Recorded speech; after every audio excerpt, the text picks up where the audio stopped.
Welcome to the Deep Dive.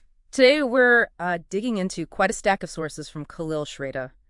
It's all focused on Facebook and Meta, privacy stuff, big scandals, those rumors that seem to always be swirling around. Our goal here is pretty simple. Pull out the key insights and help you grasp just how wide and deep these issues really run.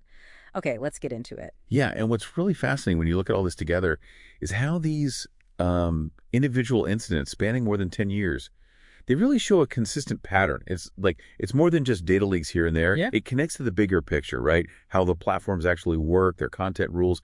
It's had a huge impact on people, even, global events. Okay, so let's start with maybe the best known stuff, the big privacy breaches. Cambridge Analytica back in 2018, that's probably the most infamous one. Oh, definitely. That was huge. Data from, up to 87 million users? Yeah, harvested without consent. Yeah. And the fallout was massive, a $725 million settlement for Meta, plus that huge $5 billion fine from the FTC. You see these big numbers. Billions. But then you have to ask, why do we keep seeing similar problems pop up again and again? Is it actually changing anything? Well, that's the million-dollar question, isn't it? Or maybe the billion-dollar question here. Despite fines like that record $5 billion, or the $1.3 billion fine in 2023 for the EU-US data transfers, or even, the $1.4 billion Texas settlement in 2024 over facial recognition data. The pattern, it just seems to stick around. So the fines aren't really a deterrent. It kind of suggests they might just be seen as, well, a cost of doing business sometimes. Right. Not something that fundamentally changes how they operate. I mean, look at April 2025, another $200 million fine. This time for that consent or pay thing under the Digital Markets Act. Ah, right, where you either agree to ads or you have to pay. Exactly. The ruling basically said that's not a real choice. It highlights how the whole business model, needing all that data for ads, can clash with privacy. Yeah, that makes sense. Okay, so moving beyond the big public fines, let's talk about the sneakier ways data gets collected. This stuff is pretty wild. The sources mention shadow profiles, like profiles on people who aren't even on Facebook. Mm-hmm. Allegedly tracking something like 40% of their browsing time, even if they don't use the site directly. Wow. And then there's the Metapixel tool. Right, that little bit of code on other websites. It's been found on hospital sites, tax service sites, sending sensitive info back to Meta. Financial, medical detail. It's kind of unnerving, honestly. It is. And it's not just data collection either, is it? The impact goes further. Think about content moderation issues. The sources point to Facebook amplifying fake news back in the 2016 U.S. election. And Meta even admitted, didn't they, that the platform was used for organizing some heuristics around the January 6th Capitol incident. Right. And then there are the lawsuits.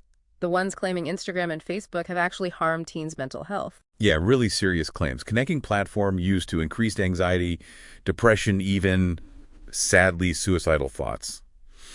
The argument often is that the algorithms, the way they're designed to keep you hooked, push harmful content and make these problems worse. So we've got fines, hidden data tracking, content issues. Then there's the internal side, whistleblowers. Like Sarah Wynne Williams in 2025, what came out there? Something about censorship, China access. Yeah, her revelations pointed towards apparently deliberate moves inside the company, controlling content, maybe making data sharing plays to get into markets like China. And it doesn't stop there, does it?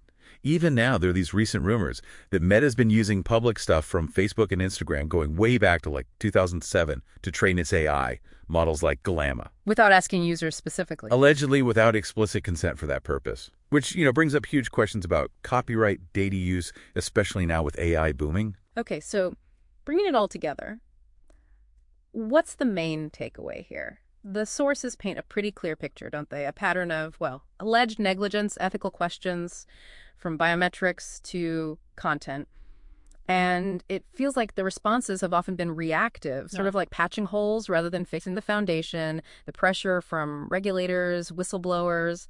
It's definitely growing. Absolutely. And for you, the listener, I think the crucial point from this deep dive is this. Really understanding this history, how these practices work. It's vital for just navigating your own digital life today. It leaves you with that question, right? How much control do you actually have over your information online? And maybe what steps could you take, like actively checking your privacy settings regularly, or maybe looking into tools designed to give you a bit more privacy? Definitely something to think about.